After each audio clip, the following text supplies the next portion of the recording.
Hello বন্ধুরা, তোমরা সবাই কেমন আছো? আমি তো খুব ভালো আছি। যাই হোক, আজকে অফিস যেহেতু ছুটি ছিল, আমাদের এদিকে প্রচণ্ড বৃষ্টি হচ্ছে, ঝড় বৃষ্টি। তো এই ওয়েদারের মধ্যে আমাদের পাশেই আছে, মানে পেছনের গলিতে একটা দাদাভাই থাকে, ওদের তাল গাছ আছে।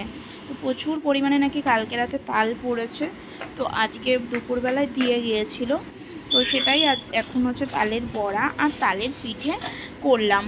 যাই হোক, তো সেটাই তোমাদের সঙ্গে আমি শেয়ার করছি। আমি বাড়িতে থাকলে আমি কি করি সেটা অবশ্যই তোমাদের সঙ্গে কিন্তু আমি শেয়ার করি। তো আজকে করে ফেললাম তালের বড়া আর তালের পিঠে। কি তার মধ্যে কীভাবে আমি করলাম সেটাই তোমাদের সঙ্গে আমি আজকে শেয়ার করছি। প্রথমেই তালের পিঠেটা করলাম চালের গুঁড়ি, ময়দা আর হচ্ছে গরম জল দিয়ে মেখে নিয়েছিলাম। তার সঙ্গে ছিল তাল, যেরকম আটা মাখা হয় সেইভাবেই মেখেছিলাম পিঠের জন্য। আর হচ্ছে নারকেলটা হচ্ছে চিনি মাখিয়ে রেখে যেরকমভাবে পুর করা হয় ওইভাবে করেছিলাম। এটা হচ্ছে বড়ার রেসিপির জন্য করছি।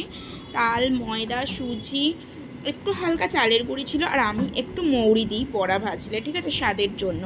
তার মধ্যে একটু নারকেল, চিনি সব কিছু দিয়ে কিছুক্ষণ মেখে রেখে দিয়েছিলাম।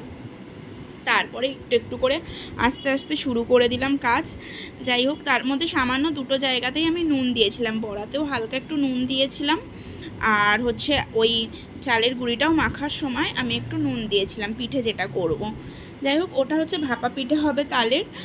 তো সেই প্রথমে নারকেলটা ভেজে নিচ্ছি এবার পুরের জন্য। প্রথমে ভেজে নেওয়ার পর তারপরে এইখানে হচ্ছে বড়া ভেজেছিলাম। তারপরে জলটা গরম হওয়ার পর পিঠেগুলো এক এক করে এমনি যেই ঝুড়ি বাটিগুলো থাকে ওই বাটির মধ্যে আমি পিঠেগুলো দিয়ে দিয়েছিলাম ভাপানোর জন্য। ম্যাক্সিমাম 10-15 মিনিট রেখেছিলাম, 15-20 মিনিটের মতন লেগেছিল ভাপতে। তো এপিট ওপিট করে আমার 20-25 মিনিটের মতন লেগেছে। যাই হোক, আজকের ভিডিওটা এত অবধিই দিলাম। তোমাদের কেমন লাগলো অবশ্যই কমেন্ট করো, চ্যানেলটা সাবস্ক্রাইব করে দিও। সকলে খুব ভালো থাকো, বৃষ্টি বাদলের দিনে খুব এনজয় করো, আর রাস্তাঘাটে সাবধানে চলাফেরা করো। ওকে, বাই, টাটা।